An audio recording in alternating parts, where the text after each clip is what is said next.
Hello, it's Colleen Pearl, the Cool Crone, and I just wanted to make a quick video here to let you know my thoughts about all the predictions that we've made about the elections.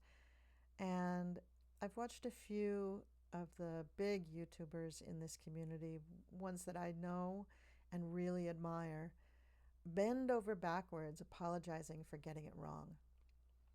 Um, And I feel like enough time has passed since the actual election day that I can make my own statement about that. But before I do, I want to say how proud I am to be in this community of light workers who continue to uplift people and correct the misinformation that is spread like candy across our social media landscape. Linda G., Lori from The Way of Positive Change, Mel Dorr, Marianne of Revealing Light, Libby of Meister Tarot, Susan Lynn, and Whimsy of the Oracle of Whimsy are the first ones that I watched, and I'm sure there were hundreds more that did, and just haven't had a chance to watch all their videos, but I don't think they have to defend their records and say that they got it wrong. The election is wrong. There is something very smelly, very fishy about everything that went on November 5th and the 3 years leading up to it. Now, here's what I think. I don't think this rodeo is over. I've gone back and forth in my mind trying to understand it, and finally I just had to give in to my guides who keep telling me that something is rotten in the United States. But let me tell you about an interesting experience that I had just before the election. On Sunday, my daughter called me from Brooklyn. Now, we live in New Jersey, about an hour's drive from there, and she lives with me. She called to tell me she couldn't find her car, that she and her boyfriend had been walking around for 3 hours looking for it, but it was not where she thought she'd parked it. So I told her, go back to his house, get a good night's sleep, and when you get up in the morning, contact every towing company that exists for that area, and perhaps the car's been towed. And I also suggested it might have been stolen, but it's Brooklyn, it could happen. So on Monday, she did that. She contacted every towing company and the police about the car, but it was nowhere. She also found out that on Sunday, the New York City Marathon had been run and had gone right through that neighborhood, and that it was possible that the police had had her car moved to make better traffic flow for all the people in the cars that were going through there for the marathon. But we didn't know. So on Monday evening, I drive out to Brooklyn. I help her and her boyfriend drive around once again and look at every street around where he lives because that was her destination. And while we were driving around, they told me about all the details that she remembered about having parked in Brooklyn she parked on Saturday. She remembered the type of house, the color of the house, a particular bump in the sidewalk, that there was something yellow on the ground on the sidewalk, the fact that she was very near somebody's driveway. So she had all these particulars and she kept looking for that. And I know when we were driving around, we didn't see any of that. Now, she was very, very upset, and it was looking more and more like the car had been stolen. She'd wanted to sell it once she moved to Brooklyn, which would have been in the next few months, and now that looked like she wasn't going to be able to. So we were just going back and forth trying to wrap our heads around it. Now, Tuesday, she and I both went to work, and Tuesday evening, she took the train back to Brooklyn again with the intent of reporting the car stolen. So she walked into the police precinct and stated her intent. The policeman looked at her and said, "Didn't you call about this car earlier today?" And she said yes. She'd called several times between Sunday and this day, and she was pretty exhausted from the whole ordeal. So he asks her to repeat the license plate number. She did. He got out his phone, typed something into his phone, and then looked up at her and smiled. He said, "Your car is on 63rd Street between 3rd and 4th Avenue. See? It's right here on the app." She was, she was just overjoyed. She cried, tears of joy. She couldn't believe that all of a sudden the sun was shining and she was getting her car back. So this is what I think is going to happen with the election. We thought we got everyone to get out and vote. We were dumbfounded when we heard that more people voted for Trump than Kamala. We were perplexed, confused, angry, hurt, unable to accept it, just like my daughter felt about her car. Was it stolen? Was it towed? Did it get moved? We didn't know what had happened until the moment she saw it parked on the street. And all of a sudden, she remembered everything about parking that day. It all came flooding back. She saw the house that now seemed really vivid in her memory. She saw the bump and the driveway, and all of it came back, all except the street that the car was on. So, which had been several blocks away from her boyfriend's house, but now it appeared that she was only 3 blocks away from his house. So this is what I think. I think we're going to go through a period of time, not unlike she did, looking for her car, looking for what happened, trying to figure it out, hitting all these dead ends. I think that's what we're in now. We're all just flummoxed, just trying to figure out and wrap our heads around what could possibly have happened. How did it go so wrong? And what happened? What really went wrong? What happened with all of this? Um, so I think it'll be a big mystery at first, and then I think the truth will begin to be revealed, and people will begin connecting the dots about what makes sense and what does not. And there's a lot of things that don't make sense about this election. So, for one thing, things that Trump said to his crowds, like Trump actually said to his MAGA voters, "Don't bother voting, we got this fixed." He also said to his evangelical voters, "Oh, you only have to vote once, and after that, you won't have to vote again." What was that about? There were bomb threats in Georgia that came from Russia? Why in the world would Russia set bombs in Georgia? Because it's one of their namesakes? Or because they want a useful idiot in the White House? Think about it. And in certain locations, Boston for one, there were more people that voted than had ballots counted, possibly at 20 million more.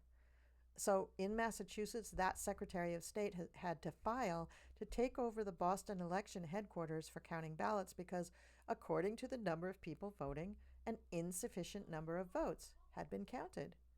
In Pennsylvania, they had to extend voting in a certain county after discovering that the machines were incorrectly scanning the ballots, resulting in erroneous results. That went on for quite a while. And in Oregon and Washington, ballot drop-off boxes were lit on fire, destroying hundreds of ballots. Now, that's just a sampling of just kind of off the top of my head things that I had heard about the voting that was just like, what? That's just strange. I mean, of course, Trump's behavior and all that stuff, just totally bizarre, right? Now, the Oracle of Whimsy, she had a really interesting take. She did a remote view that really, really actually cheered me up. She said she sees a big fight. She sees that there are a group of people around the Washington, and certainly around the White House, who are absolutely determined to make sure that Trump never goes into the White House. In their minds, he just can't. Biden knows that Trump is insane and that he's an existential threat to the country.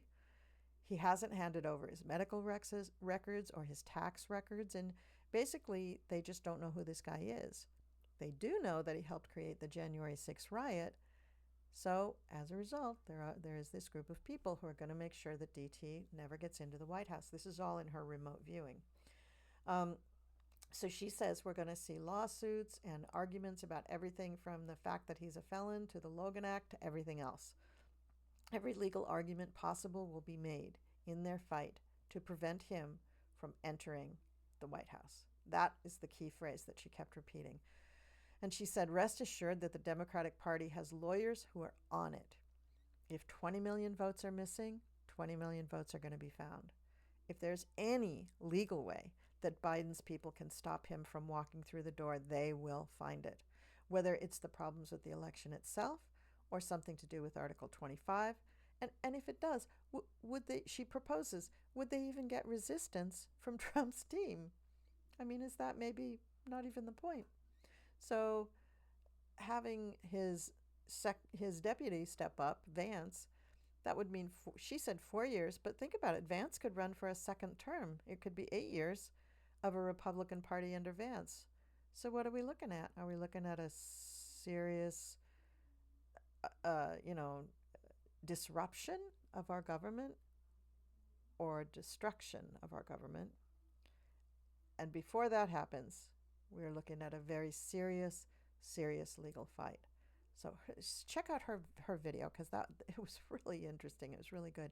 And then Lori from The Way of Positive Change also had a really terrific video about this, saying that she feels strongly that there is something wrong. And among the people who came out and said, "Oh, mea culpa, I was wrong," blah blah blah. Now, Whimsy didn't say that, and Lori didn't say that, and Marianne kind of straddled the fence. She said, "Okay, I'm wrong. I'm fallible, but from here on out, my channel is going to be a resistance channel, a resistance to this fascistic takeover of the world." And I loved her message. It was really great. Marianne's video was great. She did like an unusually long video for her. It was over an hour, but worth every minute of watching.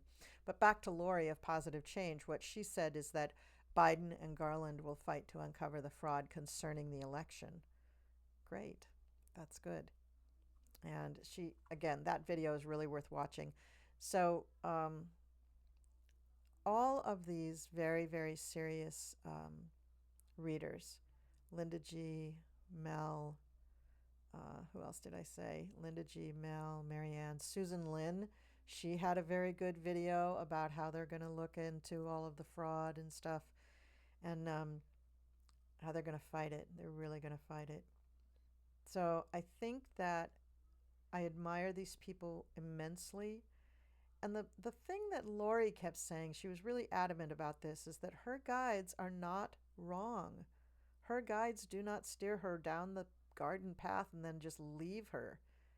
They stick with her. They are right. And I think a lot of people feel that way about their guides, that the guides don't just say willy-nilly, "Oh yeah, this is it," because you want to hear it. They're trying to get you to see the truth. So I was really impressed with Lori's video, and also I was very heartened by what she said. It really cheered me up. As did Whimsy, as did Marianne, as did Susan, as did Linda G and Mel, and even Andre. Andre Carr did a video. He even titled it Mea Culpa, saying, he was wrong and he was going to steer away from predictions. Andre, please don't. I think your voice is a needed voice in this community. And I don't think that you have anything to apologize about, but you did. And all of you who did the apology tour, it takes a great deal of courage to do that. It takes a great deal of courage to do that. But I believe that your guides and your premonitions and intuitions are not wrong. I think that we haven't seen the end of this. I think to a certain extent we all wanted to believe that it was going to be easy. I think that's human nature. We want it to be one and done.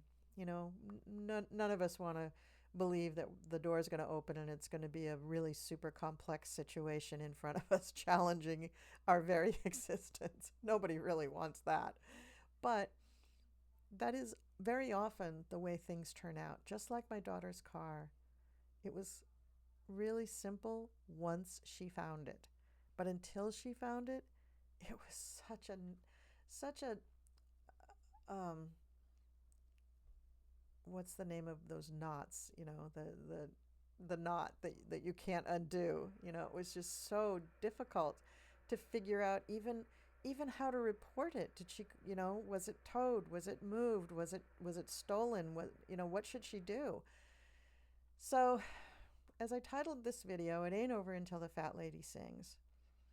And I haven't heard much singing yet. So I'm hoping that we hear some singing, because I'm hoping that the orange one will, have to be sentenced. I'm hoping that he will have to go through with the rest of his court cases. I'm hoping that all of his cohorts will get their due. I'm hoping that justice will out. That's what I'm hoping. So thank you for listening to me. Thank you. Thank you for being a part of my community. Thank you for letting me be a part of this community. And I'll see you next time.